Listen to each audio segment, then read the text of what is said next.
écoutez le Libre Journal des Chevaux Légers, dirigé par Luc Le Garsmer, émission préenregistrée le 14 mai 2022, diffusée sur Radio Courtoisie jeudi 26 mai de 21h30 à 23h et réalisée par Stéphane. Exceptionnellement, vous ne pourrez pas intervenir au cours de cette émission, mais vos lettres seront les bienvenues. Notez bien notre adresse, Radio Courtoisie 61, boulevard Murat, 75 016, Paris.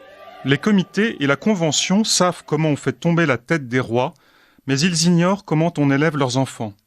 Le comité doit annoncer qu'il a pris dans cette circonstance des mesures contre les coupables et qu'il sera fidèle aux principes, faire respecter la loi et le gouvernement et empêcher que l'on ne provoque une perfide pitié sur les restes de la race de nos tyrans, sur un enfant orphelin auquel il semble que l'on voudrait créer des destinées.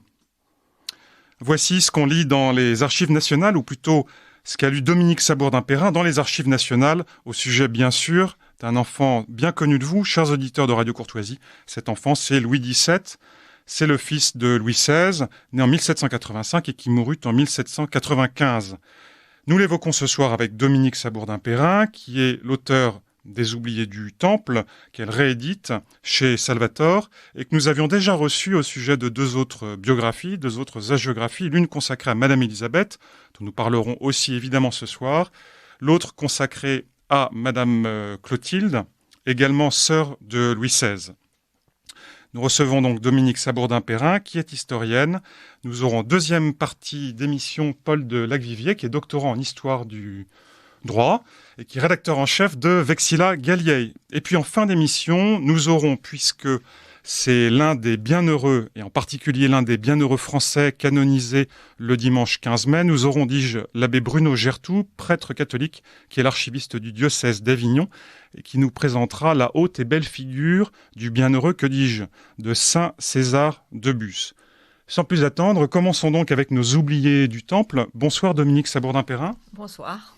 Alors on voit bien comment cette réédition enrichie s'inscrit dans une œuvre que vous consacrez au XVIIIe siècle et au XVIIe siècle, à la figure de la sainteté, à quelques figures de femmes, à de nombreuses figures royales et en l'espèce à la famille formée par le mariage de Louis XVI avec Marie-Antoinette d'Autriche. Il faut commencer par quelques éléments de chronologie. On sait comment se déroule la Révolution française. À l'été 1789, il y a la prise de la Bastille, l'abolition des privilèges et puis la promulgation de la Déclaration des droits de l'homme et du citoyen. L'été d'après, en 1790, c'est la fête de la Fédération.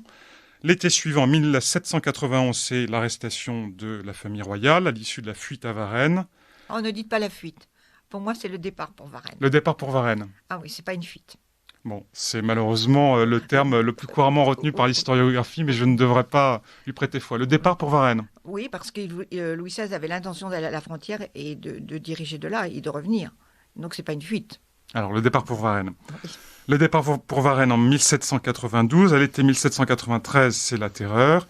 Et puis, le 26 décembre 1792, la plaidoirie de XVI pour son client, Louis XVI. Le 21 janvier, c'est l'exécution du roi. Sa femme est exécutée, elle, le 16 octobre 1793. Madame Élisabeth, sa belle-sœur, est à son tour guillotinée, c'est le 10 mai 1794. Et puis, le 8 juin 1795, c'est la mort de Louis XVII dans cette prison du Temple, à Paris, cependant que sa grande sœur, un semestre plus tard, le 19 décembre 1795, Madame Royale est élargie. Voilà pour ces funestes années brossées à gros traits. Venons-en au sujet de l'émission de ce soir. Qu'est-ce que c'est que ce temple, Dominique Sabourdin-Perrin ? Alors, le temple, c'était un enclos très important qui datait du Moyen-Âge, de l'an 1000, qui appartenait aux Templiers, aux chevaliers de Saint-Jean de Jérusalem, et qui faisaient du commerce et qui avaient leur enceinte, si vous voulez, c'était hors Paris. Et au moment de la Révolution, il y a quand même 4000 personnes qui vivent dans l'enclos. Et il y avait deux tours, dont la tour César et la tour du Temple, dans la tour des archives dans laquelle ont été enfermées la famille royale, qui ne servaient plus du tout, sauf à l'archiviste qui venait d'y rentrer. Alors, pardon, c'est la petite tour ou la plus grande là aussi, il faut faire attention parce que la grande tour était composée de deux parties. D'une petite tour qui était devant accolée et d'une grande tour. Mais il y avait aussi une autre tour dans l'enclos, la tour César. dans laquelle n'a été emprisonné aucun membre de la famille royale. Mais il y a la famille royale, quand la famille royale arrive au temple après le 10 août 1792, elle reste 3 jours à l'Assemblée nationale parce que le peuple veut la tuer. Et il est décidé, l'Assemblée voulait les mettre au Luxembourg, au palais du Luxembourg, qu'avait quitté le frère du roi, le futur Louis XVIII, le comte de Provence. Et la Commune de Paris a imposé sa loi. Et les députés ont laissé faire. Ils se sont déchargés et la Commune de Paris a choisi la tour du Temple. Donc ils ont voulu vraiment faire prisonnier la famille royale et ils ont exercé tous les sévices que la famille a subis à partir de là. L'Assemblée a laissé faire pour avoir la paix. Alors, le temple, c'est un espace qui, à l'époque, est salubre ou insalubre, et surtout, est-ce qu'il est suffisamment spacieux pour cette famille sur la composition de laquelle on va revenir? L'enclos lui-même est important. Il y a le palais du Grand Prieur. Et le dernier palais du Grand Prieur a été occupé par le fils par Angoulême, par le duc d'Angoulême. C'était lui le Grand Prieur. Et quand il a eu 13 ans, il est devenu majeur. C'est son frère Berry qui est devenu duc Grand Prieur. Ça, beaucoup de gens ne le savent pas. C'est un enfant de 10 ans qui était le Grand Prieur. Tout ça parce que le duc d'Angoulême, le comte d'Artois, vous pouvez occuper toujours les lieux. Le palais. Il y avait un très beau palais et quand il venait à Paris, il allait là. Et Marie-Antoinette, après la naissance du dauphin, de Louis XVII, puisque le premier dauphin va mourir et que le petit Louis-Charles, né en 1785, pour fêter la naissance de ce futur dauphin, la reine vient dormir chez le comte d'Artois à Paris. Donc, ce sont des lieux qui sont connus. Voilà, bien sûr. Voilà. Alors donc là, c'était très spacieux et il y avait beaucoup de guinguettes, et puis des gens qui étaient célèbres, qui habitaient parce que les Templiers, l'ordre de Malte, c'était pas là, c'est l'ordre de Malte, avaient des propriétés qu'ils louaient. Donc c'était très occupé. Il y avait 4000 personnes dans l'enclos et avec une vie Mais la tour elle-même, les appartements de l'archiviste, sont partagés entre les membres de la famille royale et eux sont plus exigus. Alors l'archiviste qui s'appelait Berthélemy et pas Barthélemy avait demandé la permission d'habiter dans cette tour des archives, mais pas dans la grande tour qui était inhabitable. Il y avait les archives et lui il a habité la petite tour qui était accolée devant et la petite tour il avait fait aménager. Donc il avait dépensé beaucoup d'argent, une belle bibliothèque, il vivait là avec son secrétaire et sa gouvernante. Il était très très heureux. Le 13 août, on lui a donné 1 heure pour s'en aller. Alors curieusement, il a déménagé ses bouteilles de vin. Et on a installé la famille royale dans cette petite tour parce qu'il fallait quand même faire quelque chose dans la grande tour pour pouvoir faire résider la famille royale. Il fallait débarrasser les archives, alors on les a montées dans les combles, et puis on a donné des coups de peinture, on a, blindé les portes, enfin on a fait ce qu'on a pu. Et pendant ce temps-là, pendant 2 mois, ils ont vécu dans la petite tour. Alors quand la famille royale rentre dans la petite tour, c'est 14 personnes, parce qu'il y a quand même des fidèles qui les ont accompagnés, dont la princesse de Lamballe, les femmes de chambre, Madame de Navarre, Madame Saint-Brice, enfin les proches de Madame Élisabeth, de la reine et du dauphin. Et ces gens-là vont rester 5 jours. Au bout de 5 jours, on les fait en pleine nuit, parce que la Commune de Paris agit toujours en pleine nuit. On fait sortir la princesse de Lamballe et on sait comment ça s'est terminé, puisqu'elle a choisi d'aller à la petite force. On l'a transférée dans la grande force parce que c'était la prison la plus moderne de Paris et elle emmène tout le monde. Et la reine, au moment de partir, va dire à Madame de Tourzel, qui est la gouvernante des enfants de France, qui a suivi aussi avec sa fille Pauline, tout le monde est dans la toute petite tour. On couche à 3 ou 4 par chambre. Madame Elisabeth sera dans la cuisine et tirera un matelas par terre pour Pauline de Tourzel. Ce que fera Madame Clotilde aussi quand elle va partir en exil. Elle va tirer un matelas pour mettre une petite galère. Vous voyez, les sœurs ne l'ont pas su, mais elles ont agi de la même façon pour beaucoup de choses. Et tous les gens s'en vont pour laisser la famille royale toute seule. Il n'y a plus personne pour servir. Et ils vont être emmenés en pleine nuit. Donc, je vous ai dit, Madame de Lamballe va être séparée des autres. La reine avait demandé à Madame de Tourzel de la surveiller parce que la princesse de Lamballe était épileptique. Donc, il fallait la surveiller.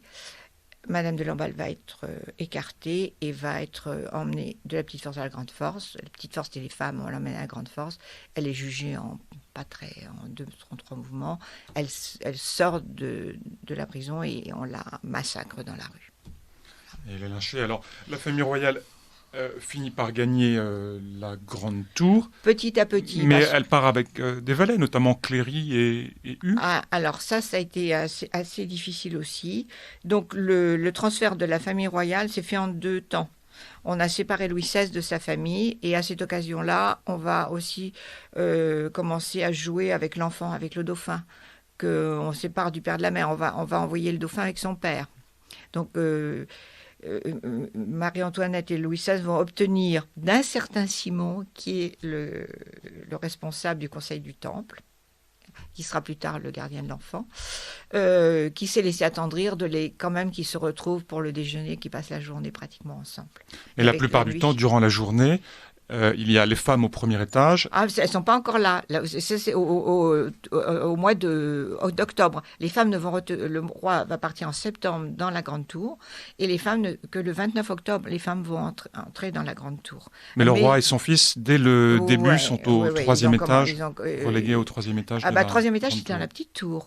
Le roi, Madame Élisabeth, étaient au 3e étage. La reine et ses enfants au 2e étage. Et dans la grande tour, c'est le contraire. Le roi sera au 2e étage et au 1er étage, et la reine et ses filles et son fils au 3e étage. Ils ne seront pas réunis. Non, et on va séparer encore le petit garçon. On va dire qu'il vit avec son père.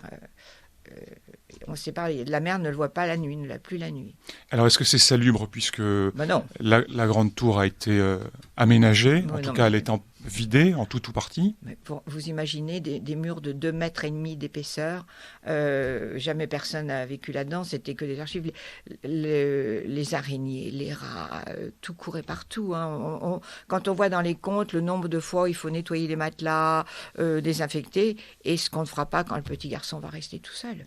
Il va être au milieu des rats et des araignées. Il faut s'imaginer ce qui a pu se passer. Alors, ils font tous l'expérience d'une très grande solitude, en particulier Louis XVII, on y viendra. Pour l'instant, d'ailleurs, il n'est encore que le dauphin, puisque son père est toujours vivant. Ah, il n'est plus dauphin, il est prince royal. Il est prince royal, oui, à partir de la Constitution. Oui. En condition de reconnaître les Oui, non, mais je prends... non, mais on oui. reprend ce que les textes indiquent, bien sûr. Oui. Bon. Et pour ce qui est de leur subsistance, alors, comment sont-ils approvisionnés? Est-ce que cette subsistance est conforme à son nom? Très, très bien au départ. Contrairement à tout ce qu'on peut imaginer, on ne leur refuse rien. La nourriture, les vêtements et les factures sont effarantes. On voit la reine et Madame Elisabeth acheter un nombre de chaussures incroyables. Madame Elisabeth marchait beaucoup, donc même enfermée. Donc elle faisait beaucoup de chaussures. La reine a des fourrures. Elles ont tout ce qu'elles veulent. Et le coût de la détention repose sur la Commune de Paris? Le coût de la détention repose non pas sur la Commune de Paris, sur la Chambre des députés et sur la Nation. Donc la Commune de Paris est décisionnaire. Voilà. Et elle assure quand même, au moins pour partie, la garde au travers de ces fameux municipaux. C'est elle qui fait tout, qui gère tout, qui commande tout, mais qui ne paye pas. Et de toute façon, ce qui a été voté comme subvention pour le roi n'est jamais versé. De toute façon, la famille, on leur achète beaucoup de choses, mais il y aura des problèmes parce que les fournisseurs ne sont pas réglés, ne sont pas payés.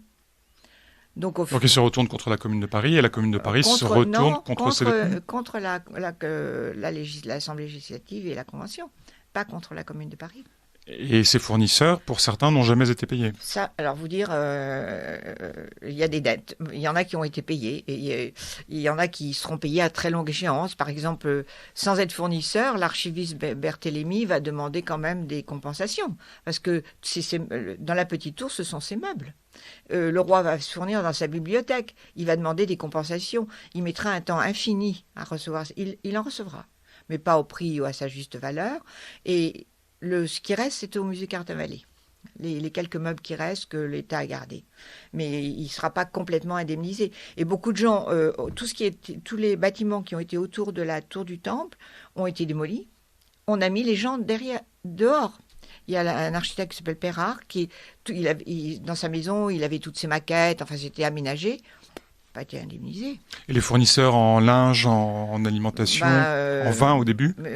Il y a des mouvements de colère, hein, et même pour les ouvriers. Les ouvriers qui vont travailler, qui vont faire un fossé autour de la tour, qui vont peindre, qui vont aménager, c'est pas payé. Et ça témoigne de quoi? Des difficultés objectives d'un exécutif qui se trouve confronté à une situation de guerre à toutes les frontières? Ou est-ce qu'il y a une volonté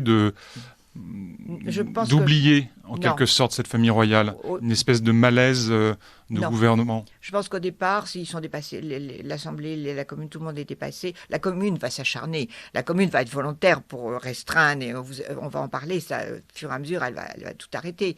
Mais au départ, ça a dépassé un petit peu tout le monde. Les députés avaient peur de la Commune parce que les soulèvements étaient incessants. Et donc, ils ont cédé à la Commune de Paris qui, elle, va imposer après les restrictions. Mais l'État se trouve incapable de gérer l'argent. La première organisation pour la Tour du Temple va être en janvier 93. Il n'y a pas de... Les premiers registres, je les ai vus, sont de janvier 93. Et si on compare avec l'administration pénitentiaire de la petite force ou de la grande force que vous avez cité tout à l'heure, c'est un laxisme plus important, moins important, courant à l'époque? Non, c'était organisé, la grande force et la petite force. C'était tout à fait organisé. Tandis que là, ça a dépassé tout le monde. D'un seul coup, en 3 jours, on décide de mettre la famille royale dans cette prison qui n'était pas une prison. Donc, il n'y avait rien. Il n'y avait rien. Après, il va y avoir le registre des dépenses, il va y avoir le registre de l'entretien. Il va y avoir 4 chapitres au point de vue économique, mais il n'y avait rien de constitué. Donc, on va voir les premières payes. Vous m'avez parlé de Hue et de Cléry. Cléry va partir avec 5 jours après qu'il soit rentré dans la Tour du Temple, il est emmené avec les autres. Le seul qui va revenir, on les a emmenés à l'hôtel de ville, on les a jugés dans la nuit, lui va obtenir de revenir. Mais il va rester très peu de temps, hein. Il revient en septembre, parce que c'est fin août, il revient fin août, début septembre, et il va rester un mois, et il va y avoir Hue qui arrive et qui va le remplacer. Non, c'est le contraire, c'est Hue, excusez-moi, c'est Hue qui est jugé. C'est Hue qui est jugé, qui va revenir dans la Tour du Temple quelque temps, et Cléry va arriver et va remplacer. Cléry, en fait, était le valet de chambre du petit Louis XVII. Et donc, il va s'occuper du roi. Et Hue, celui de Louis XVI. Et Hue, celui de Louis XVI. Donc... Alors, Dominique Sabordin-Perrin, venons-en à ses protagonistes, et en particulier aux malheureux prisonniers. Commençons peut-être par la reine, par Marie-Antoinette. Est-ce qu'on peut considérer que la Révolution en règle générale et cette détention en particulier, qui s'achève d'une manière tragique puisqu'elle est guillotinée, est-ce qu'on peut considérer que la fin de la vie de Marie-Antoinette correspond à une sorte de parcours humain et moral par lequel la jeune princesse écervelée qu'elle est, au moins dans la légende et dans le souvenir que l'on en a gardé, serait muée en une mère courage? Absolument. Et notamment... acharnée à la défense de ses enfants? Oui, c'est une mère extraordinaire. C'est une jeune femme... Moi, je ne lui en veux même pas de sa jeunesse. Il faut s'imaginer d'une enfant de 14 ans qui arrive de la cour d'Autriche où elle a été assez libre finalement. On décide de la marier à la cour de France parce que sa sœur, qui devait être reine de France, est morte assez brutalement. Elle arrive... alors que sa mère la tenait quelque peu. On lui a laissé faire ce qu'elle voulait. Elle arrive en 1770. Marie Leczinska n'est plus là. Il y a les tantes qui sont acerbes, qui sont des vieilles filles acerbes, qui ne sont pas pour s'occuper d'une gamine de 14 ans, parce que malgré tout, toute princesse qu'elle est, elle joue avec Madame Elisabeth dans les couloirs de Versailles. Hein. On joue à cache-cache. 14 ans, pardon, c'est l'anniversaire qu'elle ne fêtera pas, mais c'est notamment l'un des anniversaires de Madame Royale, de sa fille. Si elle le fêtera, celui-là, je crois. Attendez, Madame Royale est née en 1778, donc 1992. Et son père se désole, vous rapportez que Louis XVI se désole de ne pas pouvoir le lui souhaiter directement. Tandis que Marie-Antoinette le fêtera. Oui. Elle ne fêtera pas le suivant. Donc cette jeune fille se trouve... et puis tout de suite adulée, vous voyez bien ce que ça peut donner, comment on entoure les gens. Il n'y a qu'à regarder la politique aujourd'hui. Dès qu'on a quelque peu de pouvoir, puis elle est jeune, elle a envie d'un tas de choses, donc elle a envie de s'amuser. Donc elle n'a pas d'enfant, je crois que les relations du couple ne la comblent pas non plus. Elle a la pression de sa mère. Donc mais c'est quelqu'un qui est, je pense... moi, que j'aurais beaucoup apprécié, je crois, parce qu'elle avait quand même été musicienne, elle avait une certaine forme de sensibilité. Hein. Et comment la prison agit-elle sur elle alors dès qu'elle est devenue mère, elle a changé. Dès qu'elle est devenue mère. Donc, elle a été une mère attentionnée. Quand on lit la lettre qu'elle fait à Madame de Tourzel, quand la gouvernante des enfants de France, Madame de Guéméné, est obligée de partir pour des raisons financières, la lettre qu'elle adresse à Madame de Tourzel, elle connaît ses enfants sur le bout des doigts. Elle sait leurs défauts, leurs qualités, ce qu'elle veut. Elle ne passe rien. Et par exemple, on parle très peu souvent de la petite Lambinet qu'elle fait vivre avec sa fille. C'est cette petite fille qui était la femme d'une femme de chambre qui est morte et qu'elle va élever avec sa propre fille pour que Madame Royale ne soit pas toute seule, écartée de tout le monde, parce qu'ils sont à Versailles, ils sont très loin de tout le monde. Il n'y a que des courtisans autour d'eux. Donc, elle va vraiment... ils vont être des parents... non pas qu'ils aiment Jean-Jacques Rousseau, pas du tout, hein, Louis XVI ni Marie-Antoinette, mais les idées de changement éducatif qui sont prônées, ils suivent la mode un peu. C'est l'Angleterre aussi où on s'occupe de ses enfants. C'est-à-dire qu'il y a une volonté de proximité. Bon, quand on regarde les tableaux... Que Jean-Jacques Rousseau n'a jamais pratiqué d'ailleurs. Non, bah, je sais, bien évidemment, il les a abandonnés, ses enfants, c'est autre chose. Mais par exemple, Marie-Antoinette est la première reine qu'on représente sur un tableau avec un de ses enfants sur ses genoux. Il n'y a jamais eu de reine avant qui les avait de cette façon-là. Il y a une proximité avec les enfants. La famille royale se promène ensemble. Ils sont très proches. Et Louis XVI, c'est tout l'esprit 18e qui réhabilite le sentiment, l'émotion et l'intime. Pour le malheur des enfants, ne voudra jamais les laisser partir. Alors, est-ce que Louis XVI, dès son entrée à la Tour, sait qu'il en sortira pour rejoindre l'échafaud ? Mais déjà aux Tuileries. Il savait parce que vous savez que de Versailles, ils ont été amenés aux Tuileries, et que déjà aux Tuileries, il commençait à perdre pied. Il savait bien que, il savait bien que son destin était.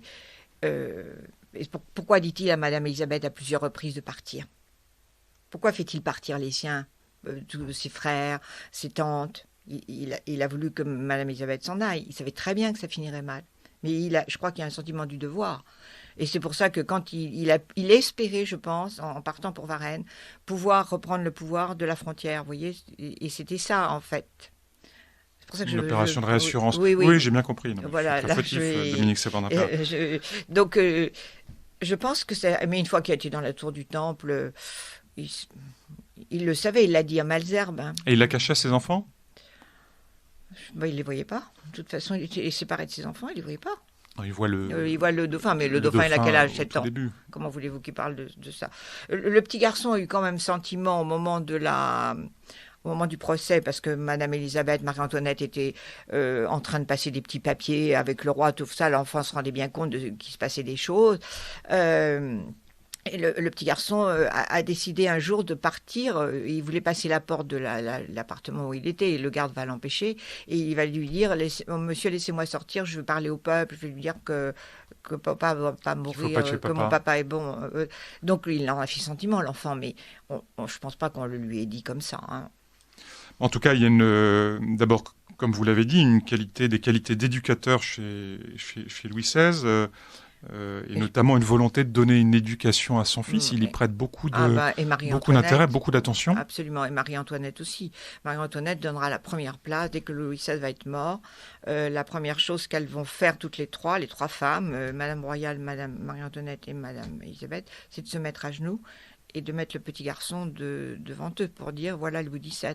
Entre elles étaient toutes les trois.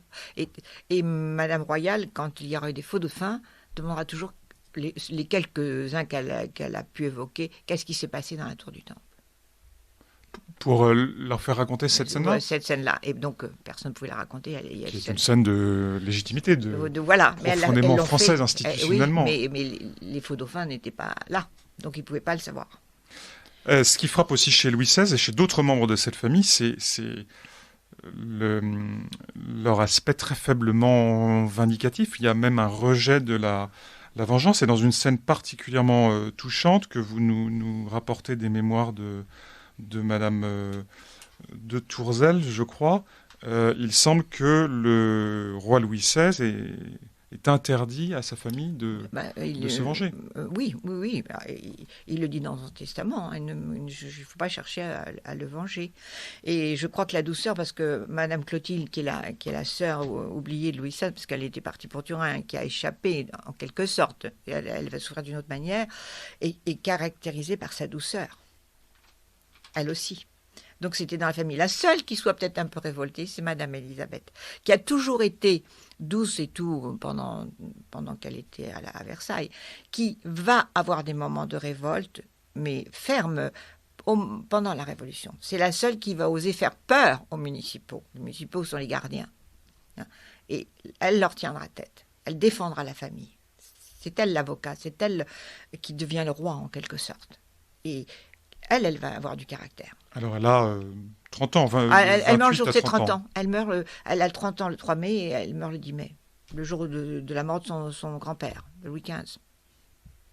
Et je reviens à Louis XVI. Un autre élément, c'est qu'il est en quelque sorte dans cette royauté qu'il est en train de perdre, qu'il a déjà perdu, le même qu'il est dans la paternité en privé. Alors on sait que le roi de France est toujours une figure paternelle. Il se soucie de ses sujets comme si c'était ses propres enfants. Ça lui donne une très belle dimension de charité et aussi politique. Est-ce qu'il y a des traits de sainteté chez Louis XVI ? Ah oui. C'est un débat très ancien, un sujet très ancien. Oui, il y a des traits de sainteté. Son besoin de spiritualité, de prier, de respecter tout ce qui est l'Église catholique, de demander ses messes et tout. Et puis, vis-à-vis des gens qui lui font du mal, un jour, il va un petit peu avoir une réaction. Parce que quand on lui enlève son cordon du Saint-Esprit, etc., il ira s'excuser après, auprès de ses tortionnaires. Du mouvement d'humeur qu'il a eu, oui. De la protestation. Et en partant aussi, il s'excusera aussi de Près-de-Chupeguilly pour s'être un peu emporté. Et pour autant, cette cause dont on demande à intervalles réguliers ou irréguliers la réouverture, elle n'a jamais été ouverte parce qu'il y a aussi des fautes, une indécision. Voilà. Alors le dernier à l'avoir refusé, puisqu'il est mort à Paris, ça doit être l'archevêque de Paris, le dernier à l'avoir refusé, c'était le cardinal Lustiger. Mais il n'est pas mort pour la foi. Déjà, Madame Elisabeth non plus, mais il y a une autre raison pour la cause. Il ne peut pas être martyr parce que il n'est pas mort pour sa foi. Il est mort pour raison politique. Non, mais Madame Clotilde non plus. Madame Clotilde, elle est morte en odeur de sainteté parce qu'elle elle s'est tellement dévouée. Elle a tellement pratiqué ouvertement, parce qu'elle avait eu la possibilité, si vous voulez, et ses œuvres de charité ont été tellement grandes. Tout le monde parle, Madame Clotilde, de la charité de Madame Clotilde. À l'heure actuelle, je vous l'ai dit tout à l'heure, il y a un cahier tous les 3 jours qui est rempli de demandes, de remerciements pour Madame Clotilde. Ça paraît cahier, pour la cause de béatification. Dans la nécropole, sur sa tombe. Voilà, mais c'est inimaginable. Aujourd'hui encore, sa renommée de charité et de vertu est alors ça, c'est à Naples, dans une ville qui pratique le culte des mais saints. Quand même, elle était française. Mais Madame Élisabeth est quand même, on s'imagine pas aujourd'hui, c'est très drôle. Elle est à l'Institut, il y a une statue de Madame Élisabeth où il y a marqué « à la vertu ». Et il y a eu il y a un prix qui est le prix de la vertu. À l'Institut de France. À l'Institut de France. Et tous les ans, il y a un écrivain qui doit rédiger un discours sur la vertu. Ça date du temps après la mort de Madame Élisabeth. Parmi les nombreux prix remis par l'Institut de France. Oui, c'est ça. Et donc le dernier, c'est Houellebecq, je crois qu'il l'a fait. Enfin, oui, ça fait rire. Mais Madame Élisabeth, il y a une continuité aussi. Alors, Madame Clotilde, elle est vénérable déjà. Oui. Madame Élisabeth, elle est servante de Dieu. Oui. Elle a passé 21 mois au Temple. Et on peut dire qu'elle se substitue à Marie-Antoinette après sa mort ? Même avant. Même avant ? Même avant, parce qu'il faut pas oublier que Marie-Antoinette était très malade. Marie-Antoinette avait un cancer de l'utérus probablement, et Marie-Antoinette serait morte. Elle est morte à 39 ans, mais elle serait morte peu de temps après. Hein. De toute façon, c'était prévu. Depuis Versailles. Et puis, elle était atteinte de neurasthénie.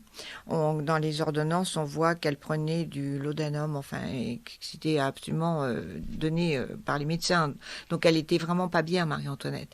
Donc, avec tout le malheur qui l'accable, elle va s'attacher énormément à son mari, parce que là, le couple va s'être vraiment formé. Il y a un amour entre eux. Peut-être qu'au début, elle s'est amusée parce que Louis XVI n'accomplissait pas ses devoirs maritaux. Mais dès qu'elle a des enfants, et le couple se rapproche terriblement, et au Temple, c'est une vraie vie de famille. Donc, elle obéit, elle aime son mari, quoi. Voilà ce que je veux dire. Et elle perd peu à peu les facultés de reine, son orgueil, et c'est Madame Élisabeth qui va remplacer et qui va prendre les décisions pratiquement pour les enfants. Quand Madame Royale est malade, c'est Madame Élisabeth qui va soigner Madame Royale, parce qu'elle a eu quelques notions quand elle était à Montreuil avec le docteur Lemonnier, elle s'occupait elle-même du dispensaire et tout, donc elle va soigner, elle va râler quand, excusez-moi l'expression, mais elle va râler quand les municipaux vont mal se conduire. Oui, elle veille à l'intégrité de sa nièce. De sa nièce, de sa belle-sœur aussi. Elle la soutient, elle l'entraîne à la prière, elle l'entraîne à une vie spirituelle. Et puis, dans le cas de Madame Royale, elle lui a même fourni une sorte de règle de vie en prison, une grande rectitude, qui a manqué, hélas, à Louis XVII. Bien évidemment. Madame Royale s'en sort. D'abord, elle est plus âgée que son frère. Elle a 7 ans de plus. Mais, oui, attendez, elle est née en 78, et lui en 6 ans et demi. 6 ans et demi, bon, voilà. Donc, déjà, elle est plus grande, mais elle a sa tante qui lui organise son programme de la journée. Donc, c'est avec de l'activité physique, 1 heure par jour, enfin les marchés, qui lui fait faire du tricot, à tel point que Madame Royale ne pourra plus faire de tricot en sortant de prison, ça sera terminé. Et elle lui fait faire des lectures spirituelles, elle l'entraîne à prier, et puis elle lui apprend à se méfier des municipaux, comment mettre ses assiettes dehors, de ne pas laisser rentrer, etc. Elle la forme complètement. C'est d'autant plus nécessaire que Madame Royale, elle, ne passera pas 21 mois, mais 40 en détention au Temple. C'est évidemment le séjour le plus long, elle est la seule à être élargie. Oui. Et élargie dans quelles conditions? En échange de prisonniers qui sont en Autriche. On lit dans un texte de Beauchesne cette phrase que vous rapportez, Dominique Sabordin-Perrin: son physique comme son âme s'est développé sous le souffle du malheur. Est-ce qu'elle était beaucoup moins ou autant abîmée que Louis XVII?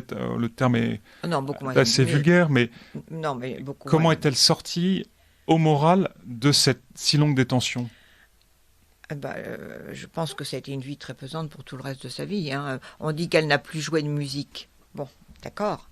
J'ai lu que Madame Clotilde, quand elle apprend la mort de Louis XVI, Madame Clotilde était une grande musicienne, guitariste, etc., chantait dans les églises, arrêtera de jouer de la musique aussi. Vous voyez, même corrélation. Donc, imaginons le poids d'avoir perdu ses parents dans telles conditions, d'avoir fait 3 ans et demi de prison. Comment peut-on sortir indemne d'avoir perdu tout le monde? C'est pas possible d'effacer ça de sa vie. Elle sort le jour de ses 17 ans et elle y est rentrée à 13 ans et demi. Donc ça marque toute une vie. Peut-être est-ce pour cela qu'elle n'aura pas d'enfant. Quand elle épouse son cousin à Angoulême, c'était prévu par ses parents, déjà quand elle était à Versailles, parce qu'il valait mieux être princesse en France que reine à l'étranger où on ne savait pas le changement. Donc les parents ont gardé leurs enfants. Vous voyez, Madame Élisabeth va rester. Mais elle y consentait? La petite, on ne lui avait pas dit, elle avait 10 ans. Mais ce mariage a eu lieu effectivement après sa libération. Exactement, c'était un mariage voulu par les parents, par Louis XVI et Marie-Antoinette. Ça, c'était. Elle n'aura pas d'enfant. Il y a quand même un blocage qui s'est fait quelque part. En tout cas, elle sort avec des paroles assez admirables de cette longue détention, puisqu'en septembre 1795, à Madame de Mackau, elle déclare: sans doute je serais charmée de quitter la prison, mais je préférerais la plus petite maison en France aux honneurs qui attendent partout ailleurs une princesse aussi malheureuse que moi. Et elle demande surtout à prier pour ceux qui ont fait périr ses parents, avec des mots qui évoquent Louis XVI. Mais là, c'est a posteriori. Puis Louis XVI doit interdire la vengeance de sa propre mort. Là, il s'agit de la mort de ses parents. Il y a une grandeur d'âme. C'est Madame Élisabeth en prison, qui est à la conciergerie, qui va consoler tout le monde, qui va leur dire: on va se retrouver là-haut, il ne faut pas se venger non plus. C'est un état d'âme extraordinaire. Mais vous pensez qu'elle les a élevés moralement ou maintenus moralement, en tout cas ceux qu'elle a pu approcher, avec qui elle a pu garder un lien longuement, parce que Madame Élisabeth, évidemment, ne voyait pas Louis XVII. Madame Élisabeth était assez malade du fait de ne pas voir son neveu. Hein. Elle va être confrontée à lui dans le fameux interrogatoire où on a fabriqué l'enfant. Hein. J'ai eu l'interrogatoire dans les mains. Alors, on va venir à cet interrogatoire qui était évidemment un tournant dans la détention de Louis XVII. Louis XVII, lui, passera près de 3 ans en détention au Temple. Vous offrez un portrait très beau de ce petit roi dont vous rappelez au travers de multiples sources, y compris des sources révolutionnaires, qu'il était un enfant beau, qu'il était un enfant intelligent, qu'il était un enfant sensible. Et puis, vous dites qu'il était même d'un caractère affirmé, de moins au début, et ce, malgré son jeune âge. En août 1793, encore, alors vous me direz, c'est 7 mois après l'exécution de son père, mais en août 1793 encore, il refuse de crier, comme on lui en intime l'ordre, « Vive la République ». Et puis, entre août 1793 et octobre 1793, il y a une espèce d'effondrement de la volonté. Alors, il y a chez lui aussi de la maladie physique qui finira par l'emporter. Il y a peut-être aussi cet élément-là, mais il y a surtout cet interrogatoire. Qu'est-ce que cet interrogatoire? Quand s'est-il déroulé? Quel était son but? Alors, c'est le machiavélisme de Chaumette et d'Hébert, le procureur et le vice-procureur de la commune. C'est vraiment des gens détestables. Ils ont le vice en eux. Et ils en veulent à la famille royale. Ils en veulent à Marie-Antoinette parce que Chaumette est homosexuel. On l'a découvert. Il déteste les femmes, par exemple. Ils sont petits. Hébert déteste les soldats qui sont très grands. Alors il va y avoir des règles pour qu'ils ne dépassent pas telle taille. Enfin, ils se vengent de ce qu'ils sont, en quelque sorte. Et ils tiennent prisonnière Marie-Antoinette. Et ils n'ont reçu aucun mandat pour cet interrogatoire? Alors, c'est eux, non, apparemment non, mais c'est un projet de Chaumette et d'Hébert pour coincer Marie-Antoinette, pour arriver à démontrer que Marie-Antoinette est une femme perverse, qui se conduit très mal avec son fils. Enfin, ils ont absolument inventé, et la salle va se retourner contre eux d'ailleurs, parce que c'est le fameux appel où Marie-Antoinette va dire « j'en appelle à toutes les mères ». Alors, en fait, comment ils ont fabriqué ce procès? Ils ont engagé Simon qui était cordonnier, qui était gardien de la. Simon débarque dans le temple le 9 août le 10 août 92, le jour des Tuileries. Simon va être dans la voiture qui va aller au temple, si vous voulez. Il rentre dans le temple avant le roi. On va faire des inspections dans le temple. On va regarder les travaux qu'on va pouvoir faire. Et le 13 août, quand la famille royale va rentrer au temple, Simon est dans la voiture. Il y a 2 voitures, il est dans la deuxième. Alors quand même, c'est étrange. Quelqu'un qui était cordonnier quelque temps avant, qui allait écouter Marat, bien sûr, qui était un peu des connaissances de Robespierre. Moi, c'est un peu étrange quand même. Donc l'objectif était de... Alors on l'a choisi, la commune l'a choisi. Et on va le mettre président du Conseil du Temple. Ils sont 2. Hein. Le Conseil du Temple, c'est 2 personnes. Et c'est Simon qui va tout décider. Qui va être très gentil au départ. Qui va rendre service à Marie-Antoinette. Elle va dire ce brave monsieur Simon. Hein. Et c'est lui qui va finalement céder pour que le roi puisse manger avec sa famille quand on le sépare dans la grande tour et la petite tour. Puis au fur et à mesure, ça va bien changer. Et on le met instituteur du fils Capet. Ça le dépasse quand on connaît Simon. Donc le petit garçon qu'on a séparé de sa mère va arriver dans l'ancien appartement de son père. On le fait descendre de chez sa mère, va pleurer pendant 2-3 jours. Madame Simon va arriver, mais Simon ne sait pas. Il est un instrument de la commune. Il ne sait pas pourquoi il est là. On lui demande d'éduquer, de faire un républicain du fils Capet, mais il ne sait pas probablement qu'il va y avoir un interrogatoire. Donc, ce rôle, il le prend au sérieux, parce qu'il y a des inspections. On vient le voir, on vient voir ce qu'il fait. Et qu'est-ce qu'il lui enseigne? Les chants orduriers, les chants républicains. Le force, c'est lui apprendre à boire. On lui dit du mal contre sa mère, etc. Des jurons. Les jurons. Mais l'enfant reçoit des soins. Là, c'est ça qui est important. C'est encore un moment de vie pour lui, même si on le prépare pour quelque chose qui dépasse tout le monde. L'enfant, à ce moment-là, il valait mieux cette vie-là que de le laisser tout seul dans la chambre. Donc l'enfant est par exemple, un jour, Madame Simon lui demande de sortir du baquet. Et elle va lui demander 3 fois de sortir du baquet. Si l'enfant avait eu peur, il serait sorti à première injonction. Donc il aime Madame Simon, elle le défend parce que Simon a la main leste quand même. Hein, Simon. Alors on dit qu'il boit, mais la boisson est fournie par le temps. Donc même pour l'enfant, il y a une demi-bouteille pour Madame Royale, une demi-bouteille pour Louis XVII. Hein. C'est marqué sur les factures. Mais peut-être qu'il lui faisait lever le bras plus haut. Il lui installe des plantes sur le haut de la tour du temple, des oiseaux, quand même il va se donner le mal d'aller lui chercher des oiseaux, il lui fait faire des vêtements sur ses propres deniers. Mais est-ce qu'il le bat? Mais, alors, que l'enfant ait reçu il lui a reçu des gifles, mais il battu non, parce que les médecins sont lui. Il y a un certain médecin Thierry, qui venait soigner Madame Simon, qui va soigner le petit aussi. Il n'y a pas de trace de coup. Le docteur Thierry l'aurait dit, et son fils, qui a repris la suite, l'aurait dit aussi. Parce qu'un jour, le docteur Thierry va se fâcher quand Simon lève la main sur le petit. Toujours est-il que lors de cet interrogatoire du 6 octobre 1793, exploité ultérieurement contre la reine lors de son procès, donc on est arrivé à cette fameuse... Louis XVII va dire des horreurs. Il va dire des horreurs plus ou moins, on lui fait dire, parce que c'est pas lui qui les dit, on lui pose des questions. C'est les questions qui sont orientées, c'est pas l'enfant. L'enfant n'a pas été imaginé tout ça. On lui pose des questions. Alors vous imaginez un petit garçon de 8 ans, qu'on assoit sur un fauteuil très haut, avec tout, il sait très bien qui est là, le maire de Paris, le général, on lui donne de l'importance. Et il va raconter, il va dire, ah ben non, dans la voiture, il y avait, pour Varennes, il y avait Madame Tournon, il y avait Madame, il va raconter tout ce qu'il a vu, ce qu'il a entendu, comme ferait un gamin d'aujourd'hui. Hein, il faut. Après, on lui rajoute. J'ai vu rajouter en mage les horreurs. Comment voulez-vous, même Madame Royale va pas comprendre certaines questions. Comment Louis XVII pouvait-il? Donc il n'a pas menti.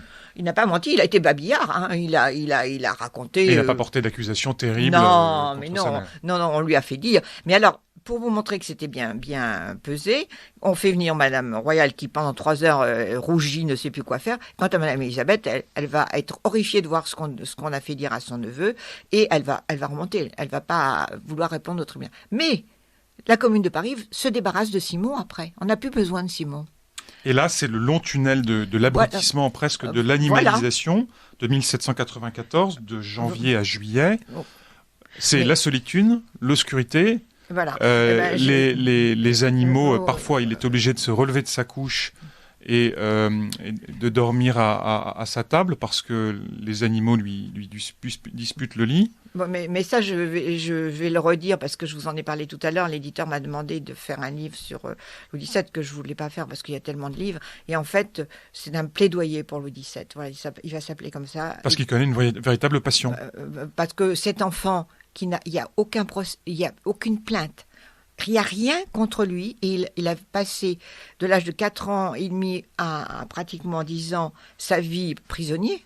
Parce qu'il était prisonnier, et il va être dans la tour du Temple, il n'a commis aucun délit, il n'y a aucun jugement, et il va mourir en prison. C'est absolument inacceptable. C'est une destruction organisée. Cet enfant... On voit comment aussi il fait l'objet d'une démoralisation continue. On l'entend qui répète « il y a tant d'enfants qui me valent », il répète le mot affreux d'un municipal, et puis il constate qu'il est seul, qu'il est seul et abandonné. Mais en revoyant son cas, cet enfant, on va le traiter à 4 ans et demi de petit mitron. Il n'a rien fait. Ensuite, on va lui enlever son nom. On va l'appeler Capet. On va lui enlever son prénom, parce qu'il s'appelle Charles, en fait. On va l'appeler Louis, parce que c'est tous les Louis. Ensuite, on va lui enlever son père et sa mère, ce sont les lois naturelles. On lui supprime tout ça. Et enfin, on va laisser son corps, son esprit, son âme à l'abandon total. Total. Et pour terminer, en 1795, il va y avoir un certain Le Quignou, député du Morbihan, qui va dire ce vestige de la royauté. Il n'est même plus un être humain. Alors, la responsabilité, elle est totale et écrasante des révolutionnaires. Est-ce qu'il a été oublié à la tour? Est-ce qu'il y a eu un problème administratif? Est-ce qu'on souhaitait sa mort? Qui évitait d'avoir à tirer un enfant de 10 ans de la prison pour le conduire à l'échafaud. Il a été otage. Ça, on rapporte tout le temps, c'est un précieux otage. Est-ce que la mort de cet enfant, donc descendance des rois, n'était pas voulue par certains, sûr. Par certains, c'est absolument certain. Pour tout le monde, peut-être pas, mais on ne l'a plus considéré comme un être humain. C'est ça surtout qui est grave. C'est pour ça que j'ai dit, mais plaidoyer pour cet enfant. C'est-à-dire qu'en fait, au moment où émergent les droits de l'homme, qui était une notion récente et qui n'avait pas semblé jusque-là indispensable dans la longue histoire de l'humanité, en particulier la longue histoire des Français, au moment où émergent, quelques années après, ces droits de l'homme, disparaissent en quelque sorte les droits de l'enfant. Il y a eu d'autres droits de l'homme en 93 où on a dit le droit au bonheur. Au moment où l'enfant, on lui enlève tout. Quel droit au bonheur? Mais qu'est-ce que c'est que ces lois? Est-ce qu'on avait le droit de toucher à 2 enfants? Parce que ça sert à subir aussi. Mais on l'a tué cet enfant. Et donc, voilà, mon plaidoyer, c'est qu'on reconnaisse tout simplement ce qu'on lui a fait. Ça ne le rendra pas à la vie, ça n'en fera plus rien, c'est trop tard. Mais comment peut-on d'un être humain faire un objet, une idée, un concept? C'est ça qui est devenu un concept inexistant. Merci beaucoup Dominique Sabourdin-Perrin pour cette entrevue consacrée aux oubliés du Temple, à la famille royale et puis en particulier au petit Louis XVII. On attend impatiemment la parution de ce nouveau livre. On espère que vous viendrez nous le présenter. Il ne sera pas aussi gros. Il ne sera pas aussi gros, on le lira avec plaisir aussi. Chers auditeurs, vous êtes toujours à l'écoute du Libre Journal des Chevaux Légers, une émission de Radio Courtoisie, une émission qui se prolonge avec Paul Delacvivier. Bonsoir. Bonsoir. Paul Delacvivier, vous êtes rédacteur en chef de Vexilla Gallier. Disons en quelques mots, en préambule. On va en venir au sujet de cette entrevue un peu plus tard. Vexilla-gallier.fr, c'est un site internet. Voilà, un site internet qui est une gazette légitimiste, adossée au Cercle d'Action Légitimiste, qui est donc un mouvement légitimiste. Et dans cette gazette, nous produisons un certain nombre d'articles sur l'actualité, sur la doctrine. Nous renumérisons aussi des actes de colloques du Centre d'études historiques.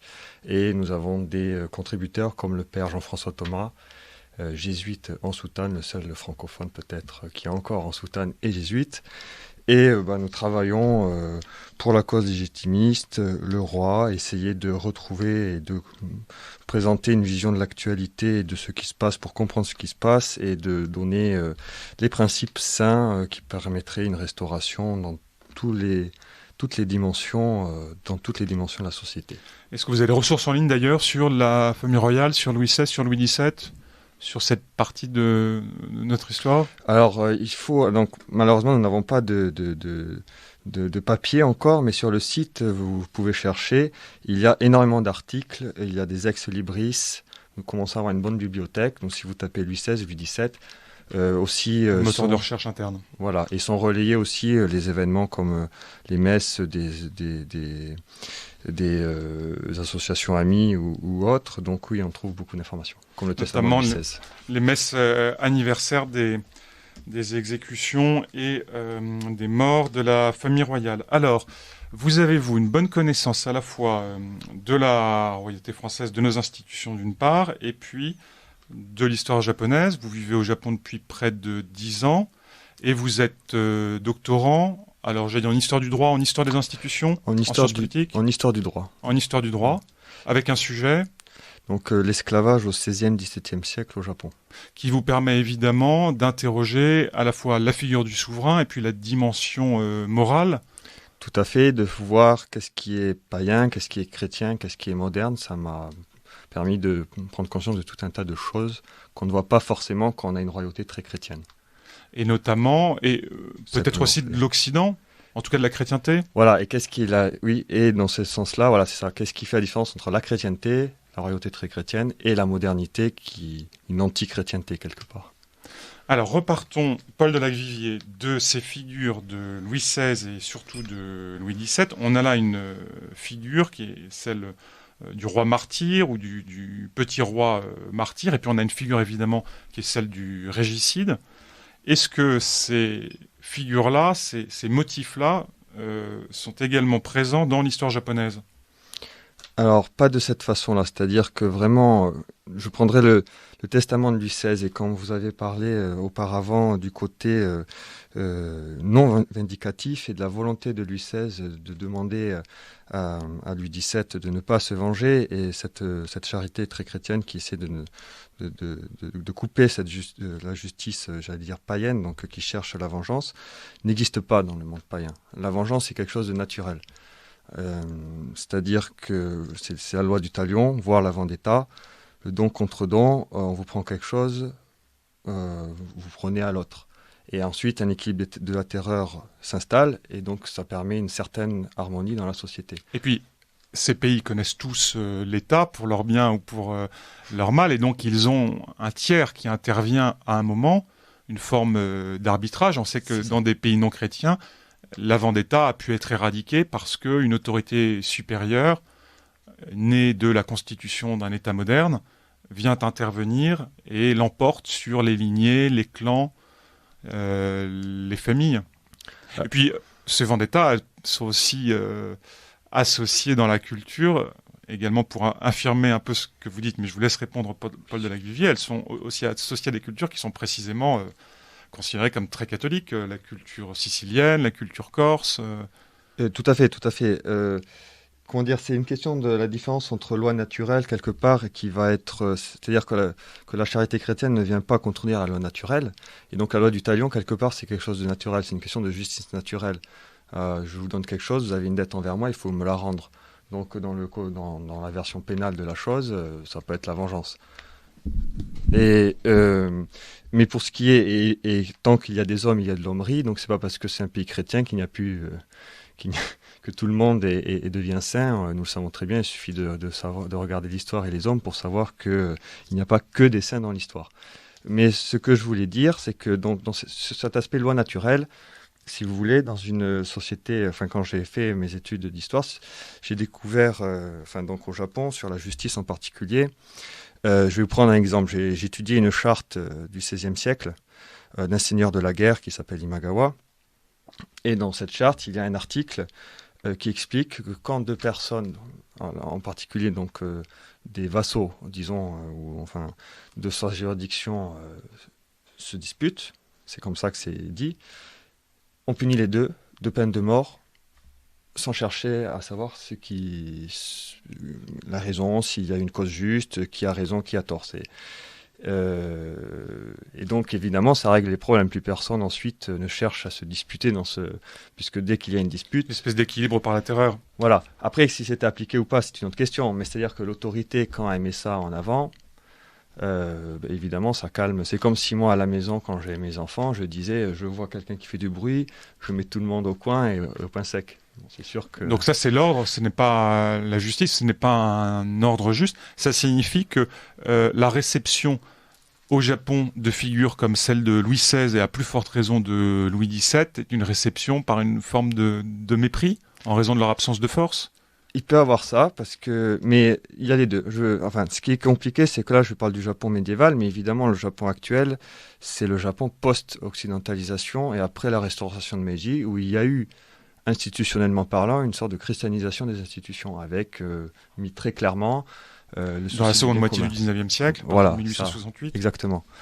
Et puis une accélération à partir de 1945, à partir de l'occupation américaine peut-être. Je dirais plutôt une déchéance à partir de 1945, parce qu'avant 1945, ce qui avait été pris, c'était le sommet plutôt des fruits chrétiens, donc le mariage monogame, le roi qui doit se sacrifier, et l'empereur Showa, qui était païen, avait des accents très chrétiens, puisqu'il avait proposé à MacArthur, après la défaite, enfin pas proposé, mais quand MacArthur se demandait s'il allait abolir l'Empire ou pas, l'empereur Showa lui dit sacrifiez-moi plutôt que sacrifier le peuple japonais. Et MacArthur ensuite a décidé de ne pas abolir l'Empire japonais. Donc c'est évidemment plus complexe que ce que j'ai dit au début, c'est pas forcément sur tel individu, ça dépend des époques, mais dans ma recherche, ce qui m'intéresse beaucoup, c'est de voir comment les principes du droit dans le passé peuvent être très différents, en fait, par rapport à ce que nous semble naturel. Et évident. Donc, par exemple, c'était cette histoire c'est-à-dire que quand je vous ai pris, pardon, je prends un exemple très précis récent. Pendant le confinement, enfin, il y a eu beaucoup d'écoles qui ont été fermées au Japon. Ce n'était pas coercitif, mais les gens fermaient. Enfin, le confinement n'était pas coercitif, mais beaucoup de choses étaient fermées. Et une école, il y avait un article dans un journal et qui disait qu'une école dans telle région avait du pain sur les bras. C'était du pain d'ailleurs, c'est très intéressant. Mais enfin, peu importe, c'était du pain sur les bras dans une cantine. Et donc, pour éviter de le jeter, à votre avis, qu'est-ce qu'ils allaient ils allaient le donner aux gens, mais en faisant quoi, à votre avis? Une sorte de soupe populaire, une distribution à l'entrée ou à la sortie de l'établissement en informant la population. Pas du tout, ils le vendent. Et l'article encense cette action parce que plutôt que le jeter, il vaut mieux le vendre pour que des gens en profitent. Si vous voulez, l'idée au-dessus du marché, en dessous du marché, pour la forme, pour ne pas humilier le destinataire parce qu'il serait honteux de faire la mendicité ou dans un but purement lucratif. Alors l'article ne le disait pas, mais pour prendre un autre exemple aussi assez brutal sur cette différence entre justice chrétienne et justice païenne, c'est qu'au Japon, il n'y a pas de mendiant, par exemple. Il n'y a personne qui mendie. Vous n'êtes jamais agressé par un mendiant. Et au début, moi-même, je pensais que c'était en fait une question d'honneur. Mendier, c'est déshonorant, donc on ne mendie pas. Mais en fait, des Japonais m'ont dit... on dit à mon épouse pour être exact, quand il y avait une discussion entre Français sur ce sujet-là, que pas du tout. Si les Japonais ne mendiaient pas, c'est pas parce qu'il y avait un problème d'honneur, parce que quand on est en détresse complète et que c'est une question de survie, ça peut changer, mais c'est que les Japonais ne donnent pas. Et ils ne donnent pas parce qu'ils ne sentent pas de devoir moral de se montrer charitable. Si on est pauvre, si on est faible, si vous voulez, c'est simple, la justice païenne, on le mérite. Dans les évangiles, on le voit très bien d'ailleurs qu'il y avait cet esprit avant Jésus-Christ, c'est-à-dire que les faibles, les pauvres, les esclaves, voire les intouchables, c'est la lie de la société. Et s'ils sont écrasés, c'est normal, c'est bien fait.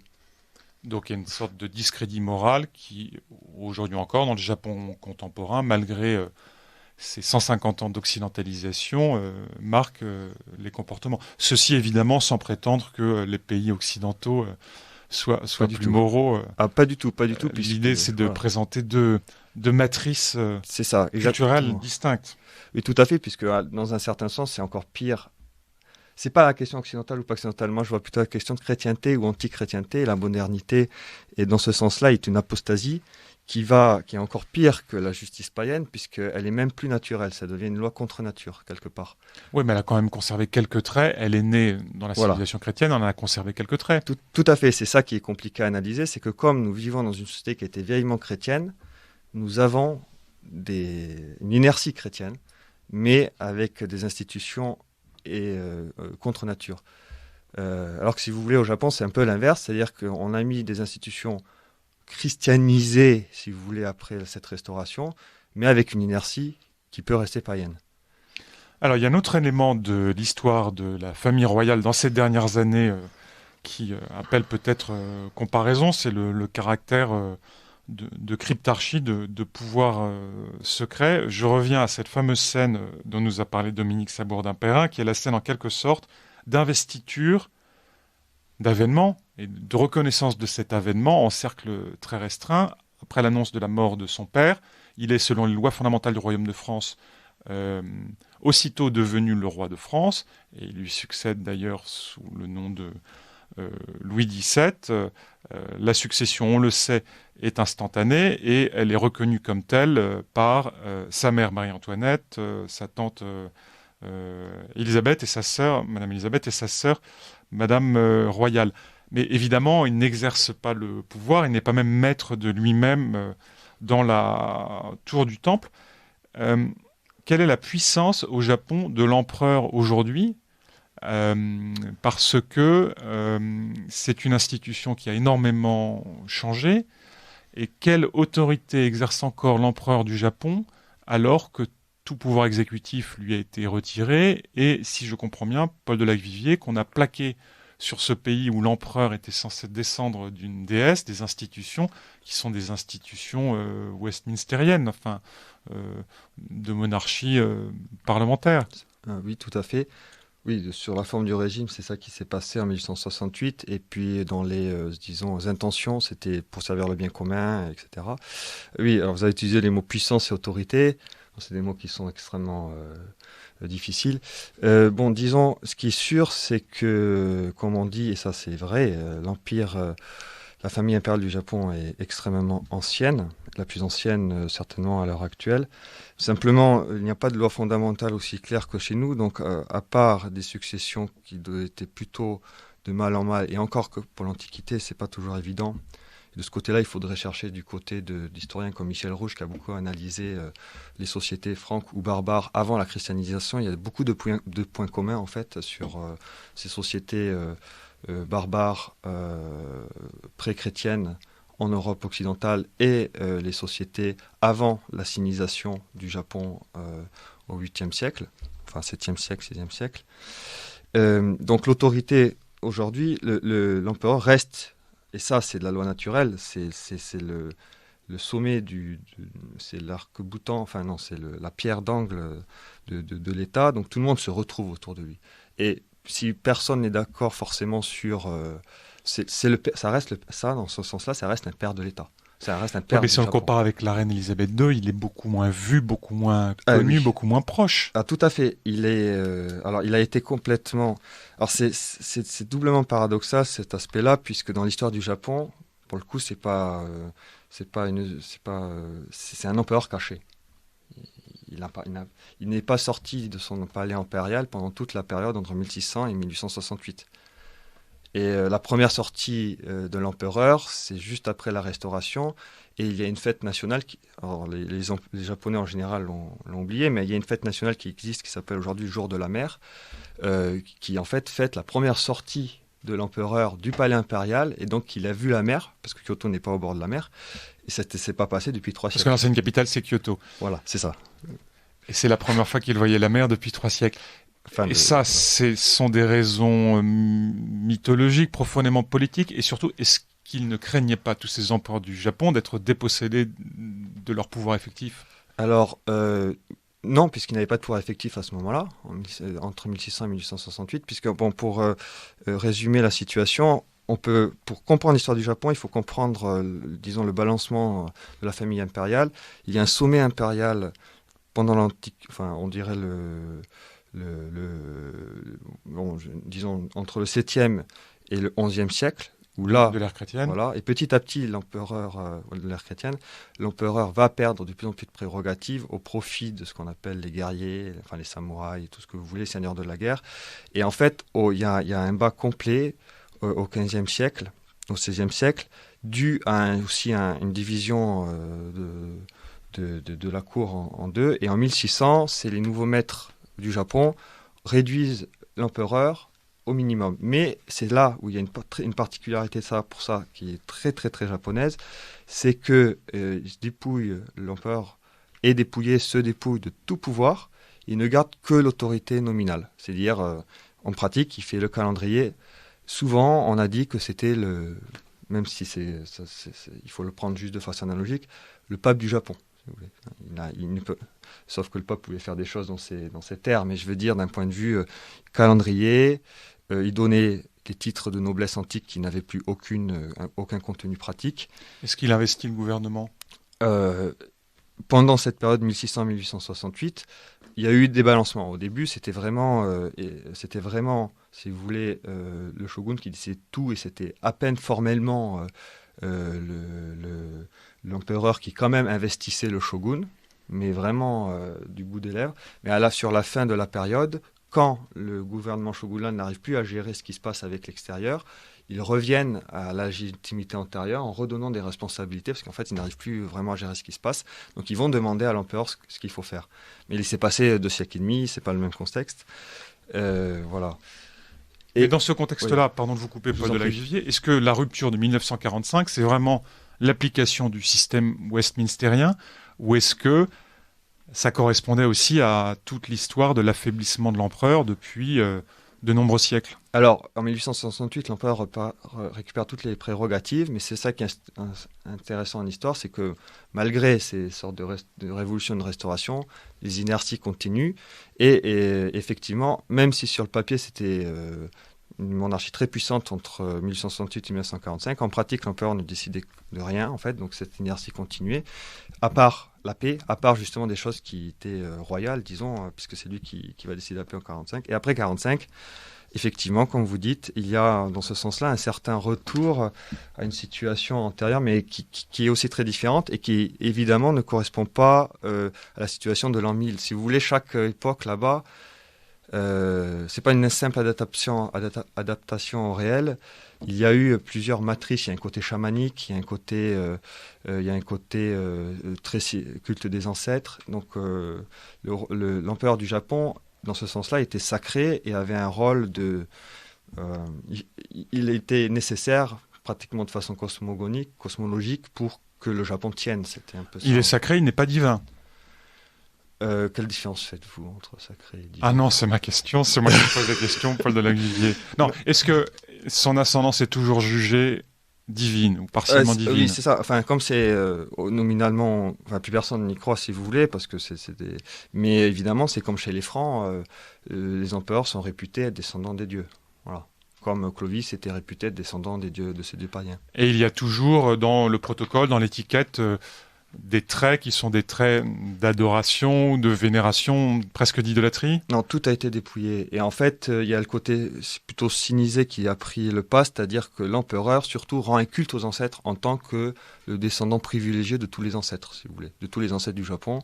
Et comme c'est le descendant de la famille principale, si vous voulez, du Japon, il rend les cultes aux ancêtres. Est-ce que c'est donc le chef d'une religion ? Vous disiez qu'il était en quelque sorte le pape du Japon ? Alors, ça aussi, c'est complexe. Disons que pour la période contemporaine, à partir de 1868, il y a eu ce qu'on appelle... le Shinto a été refondé. Le Shinto, c'est la religion, disons, qui était là avant le bouddhisme, mais qui a toujours coexisté avant. Donc, en fait, il n'y a pas de doctrine claire. Ils ont clarifié la doctrine à ce moment-là. Qu'est-ce que c'était le Shinto avant cette époque-là ? Il y avait des choses, ça existait, c'est clair, mais qu'est-ce que c'était ? C'est pas évident. Et ça persister et donc coexister avec le bouddhisme. Voilà. Et ça consiste essentiellement dans un culte des ancêtres ? C'est ça. Principalement, c'était les différentes religions chamaniques qui existaient au Japon. Et si vous voulez, quand au 8e siècle le bouddhisme est arrivé, c'est à la païenne, donc c'est comme les Romains.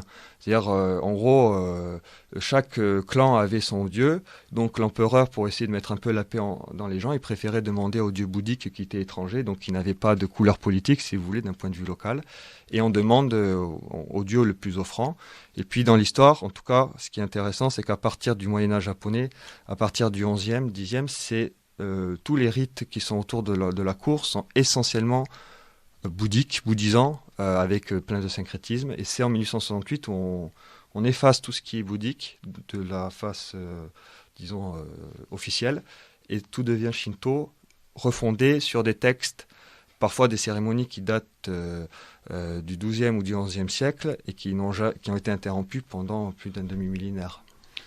Paul de Lacvivier, si aujourd'hui l'empereur du Japon, il y a un problème de succession, mais on ne le traitera sans doute pas ce soir, si un jour l'empereur du Japon était empêché, s'il était à plus forte raison emprisonné, est-ce qu'il conserverait sa dignité, ses droits et devoirs d'empereur ? Est-ce que le système politique, les institutions japonaises imposent en ce cas, si elles prévoient le cas, une transmission instantanée du pouvoir à quelqu'un d'autre, ou est-ce qu'il conserverait ce caractère sacré et l'honneur de sa charge, même plongé dans de telles tribulations ? Oui, je pense qu'il conserverait un caractère sacré, mais si on parle des institutions actuelles, dans la Constitution, les règles de succession ont été clarifier simplement que le problème dans la version actuelle, c'est que si tous les membres de la famille royale impériale disparaissent, il n'y a plus de successeur. Parce que le problème il y a une vieille coutume au Japon qui faisait que, au bout de 5 générations, si l'empereur en fonction ne renouvelait pas un prince de sang avec son titre de prince de sang, il sortait de la famille impériale et ne pouvait plus succéder. Et donc la famille royale est en voie d'extinction ? Et aujourd'hui, comme après la Seconde Guerre mondiale, il y a eu 7 branches sur 11 qui ont été déchues oui, effectivement, elle est en voie d'extinction. Oui. Un dernier mot, merci pour cette entrevue, Paul de Lacvivier. Est-ce que les rois de France, moins que Napoléon, j'imagine, est-ce que les rois de France, et en particulier Louis XVI, peut-être Louis XIV, sont connus des Japonais ?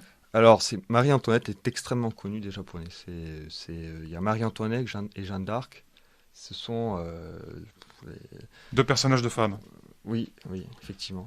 À cause de Versailles pour Marie-Antoinette, pour tout cet imaginaire du XVIIIe siècle, voilà, c'est pour ça. le luxe. Voilà, c'est pas du tout la Marie-Antoinette que l'on aime qui finit martyr, c'est la Marie-Antoinette de Versailles. Et alors pourquoi Sainte Jeanne d'Arc ?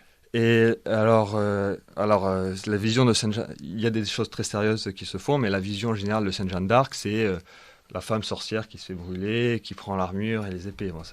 Bon, c'est en fait le traitement cinématographique et hollywoodien de notre histoire. Tout à fait. Heureusement que vous êtes là pour corriger tout ça. Paul de Lacvivier, merci beaucoup pour cette entrevue sur Radio Courtoisie. Nous changeons à nouveau de sujet. Nous avons au téléphone monsieur l'abbé Bruno Gertou, prêtre catholique, archiviste du diocèse d'Avignon. Bonjour monsieur l'abbé. Vous m'entendez bien monsieur l'abbé ? Oui, c'est bon. Ah, je suis très heureux de vous entendre. Je viens de me faire attaquer par un pigeon. Alors, c'est un pigeon romain. Vous êtes à Rome, je crois. Ou un pigeon. Oui, c'est ça. Je vous remercie d'autant plus de cette entrevue. Vous êtes à Rome parce que vous êtes, j'imagine, envoyé par le diocèse d'Avignon à l'occasion des canonisations, et en particulier pour celle de ces canonisations qui touche plus particulièrement votre diocèse, qui est celle du bienheureux, du Saint César de Bus, qui est mort à Avignon en 1607. Pardon. Voilà. Alors, je ne suis pas à proprement envoyé par le diocèse. Le diocèse a organisé un pèlerinage, évidemment, qui est conduit par le délégué de l'évêque sur ces questions-là. Mais moi, à titre personnel, je suis archiviste du diocèse d'Avignon. Et puis, depuis longtemps, j'étais très marqué, attaché à cette figure de sainteté qui est César de Bus, ayant un peu étudié, travaillé, puis produit quelques ouvrages, on va dire, enfin des ouvrages, pas de publication, mais l'usage de mes fidèles, des petits ouvrages de piété qui permettent de le mieux connaître. Alors avant d'en venir à son œuvre spirituelle, quelques éléments biographiques. Il est né à Cavaillon en 1544, oui, dans une famille noble d'ascendance romaine, et il vit d'abord comme un héritier. Il vit d'abord comme un fils de famille, comme un héritier. Oui, alors c'est peut-être un peu rapide à dire comme ça, c'est-à-dire qu'il a une éducation d'homme accompli, enfin, dans l'esprit de la Renaissance, on va dire, avec une éducation chrétienne, un homme de bonne famille, de la province, de province. Comme un héritier, je sais pas trop ce que ça veut dire. C'est pas un rentier non plus. Il a étudié, il a travaillé, il a dans sa jeunesse ensuite il est allé faire la guerre, en particulier dans le cadre des guerres de religion. Il a été blessé. Il est convaincu du bon droit catholique et il s'engage résolument dans cette guerre civile. Alors, voilà. C'est sûr que c'est un défenseur de la foi catholique dans le contexte des guerres de religion. Donc ça, c'est évident. La suite évoque un peu Saint Ignace de Loyola, je trouve. Alors dites-moi, en particulier. Parce qu'il est soldat et qu'il est blessé. Ah oui, vous voulez dire sa vie, oui. Oui. Oui, alors le parcours est un petit peu différent. C'est pas par des... Si vous voulez, il va à la guerre, il revient de la guerre blessé, malade.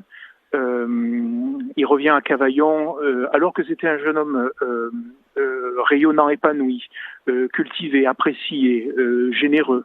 Il revient de cette expérience, sans doute, je pense que la blessure, l'expérience de la guerre, voilà, l'expérience de la guerre et les blessures qu'il a subies et la maladie qui s'en est suivie l'ont sans doute un peu, on va dire, brisé dans son élan. Et ont un peu éteint l'ardeur de sa foi qu'il avait auparavant.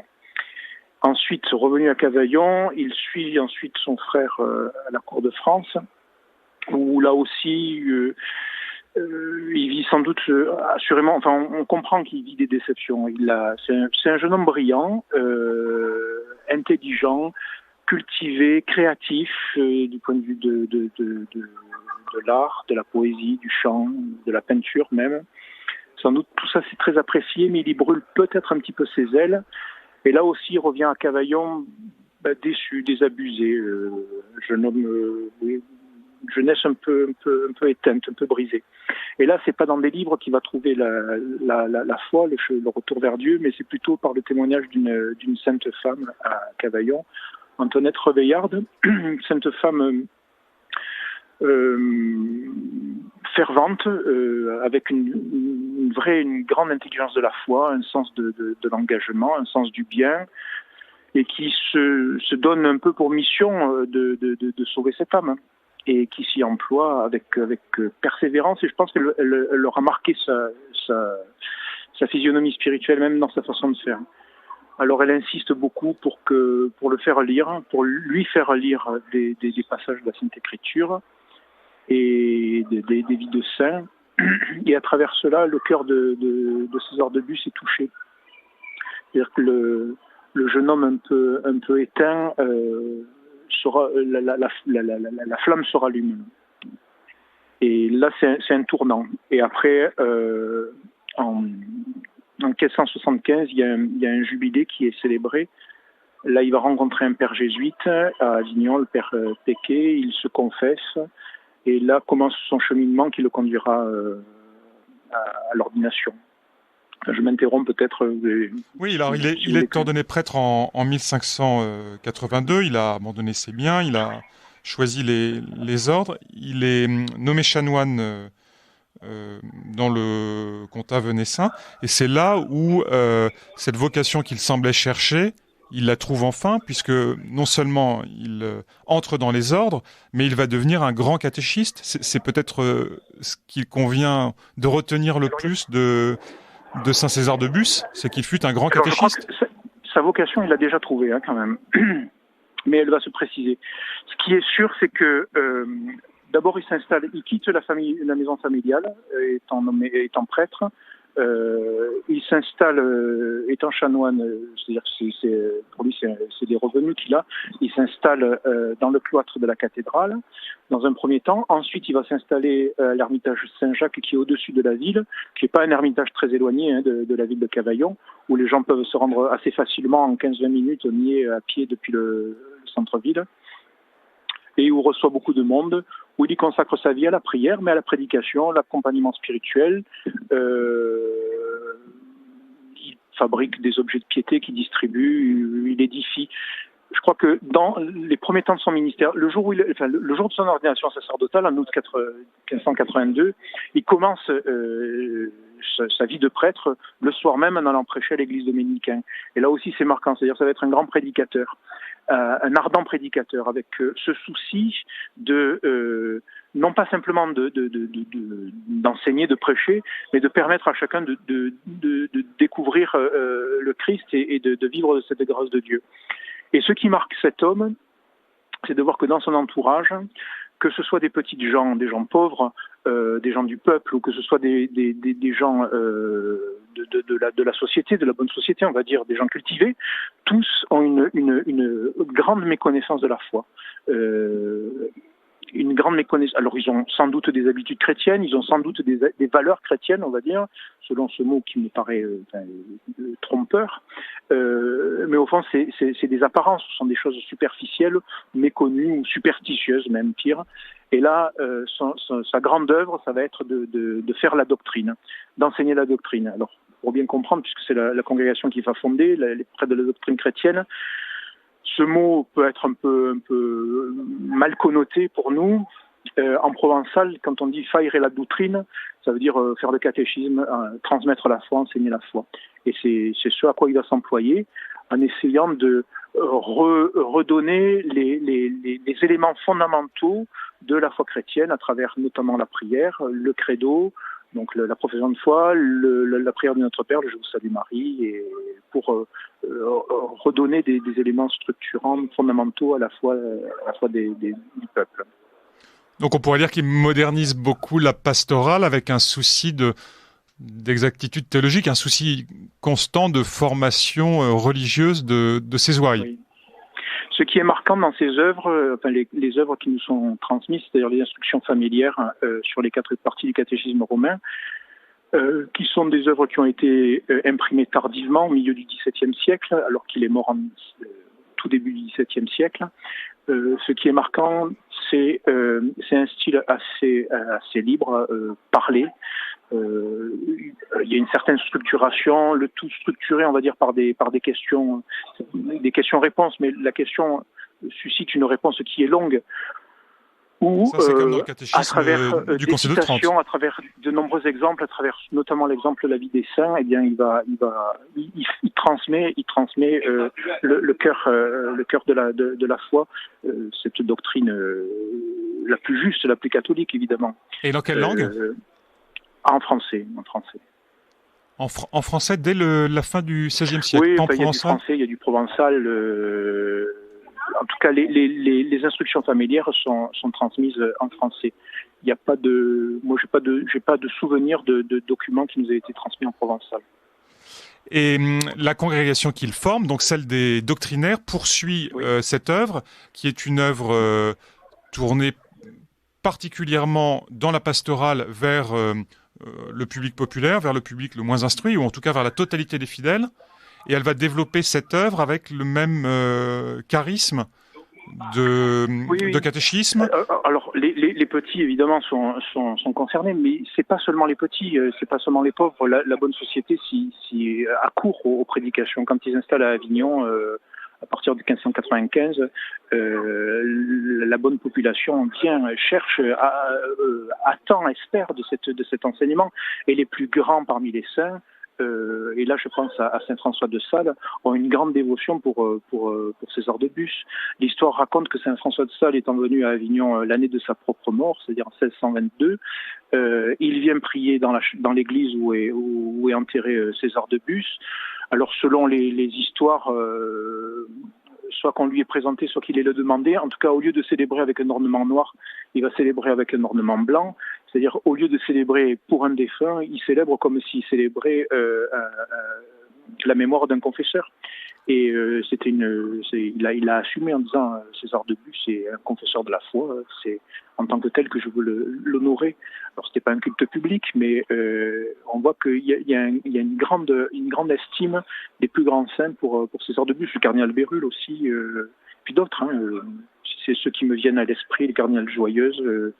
Voilà, c'est une figure de sainteté marquante et qui n'a pas touché que les petits. Merci beaucoup, monsieur l'abbé. Merci, monsieur l'abbé Bruno Gertou. Vous êtes archiviste du diocèse d'Avignon. Merci pour cette entrevue que vous nous avez accordée de Rome et qui porte donc sur un célèbre prêtre du diocèse d'Avignon, Saint César de Bus. Chers auditeurs, cette émission s'achève. Avant de l'achever complètement, quelques mots pour vous inviter à lire le texte de la déclaration prononcée par le prince. C'était devant la Versailles Foundation il y a quelques jours. Vous en trouverez le texte sur les réseaux sociaux du prince Louis de Bourbon, duc d'Anjou, repris sur ma propre page Facebook, bien entendu. Et puis, comme c'est l'usage en fin d'émission, je voulais vous inviter à faire quelques lectures et relectures. D'abord est paru dans la collection de poche Tempus des éditions Perrin, le Richelieu d'Arnaud Tessier, à relire évidemment pour enrichir votre réflexion sur la royauté, la France et puis sur le pouvoir. Et puis comme le sujet de ce soir, le sujet majeur, les oubliés du Temple, était évidemment lié non seulement à la royauté mais aussi à la vie chrétienne, voire à la sainteté, je vous signale la publication chez Salvator de Juliane de Norwich, recluse et mystique, dans la collection Biographie, une biographie que l'on doit à sœur Emmanuelle Biotto. Vous savez que Saint César de Bus, vous le savez au moins depuis cette entrevue de l'abbé Bruno Gertou, vous savez qu'il a créé les doctrinaires. Eh bien, les éditions Salvator consacrent un livre à une autre congrégation, ou plutôt une autre société, l'histoire des équipes Saint-Vincent, des femmes au service de la charité depuis 400 ans, signé Claire Renaudon, Chantal Crépet, Laurence Delabrosse. Que vous dire d'autre ? Eh bien que je remercie beaucoup nos invités de ce soir. Dominique Sabourdin-Perrin pour Les Oubliés du Temple chez Salvator, Paul Delacvivier, doctorant en histoire du droit japonais, rédacteur en chef de vexillagaliae.fr et donc l'abbé Bruno Gertout. Nous nous retrouvons dans 4 semaines. Ce sera, je crois, le 23 juin 2022 pour une émission qui formera en quelque sorte le second volet de cette émission-ci, puisqu'il sera question de Madame de Tourzel, gouvernante des enfants du roi. Madame de Tourzel, dont Dominique Sabourdin-Perrin nous a parlé à plusieurs reprises ce soir. D'ici là, pensez, chers auditeurs, à verser votre don à Radio Courtoisie. Nous nous retrouvons donc avec joie dans 4 semaines. D'Arobourg, Servalilium.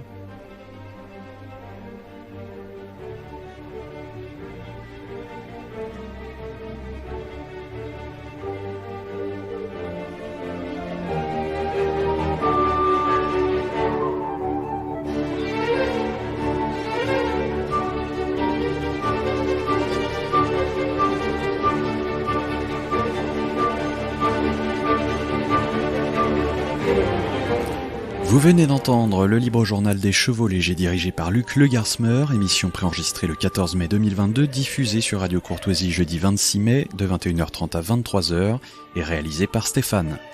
N'oubliez pas que Radio Courtoisie est une radio culturelle associative. Afin de sauvegarder une indépendance absolue, Radio Courtoisie refuse toute ressource publicitaire. Radio Courtoisie ne vit que grâce à ses auditeurs.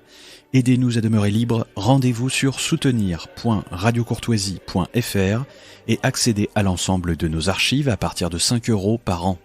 Si vous le désirez, nous pouvons vous faire parvenir un enregistrement de ce libre journal.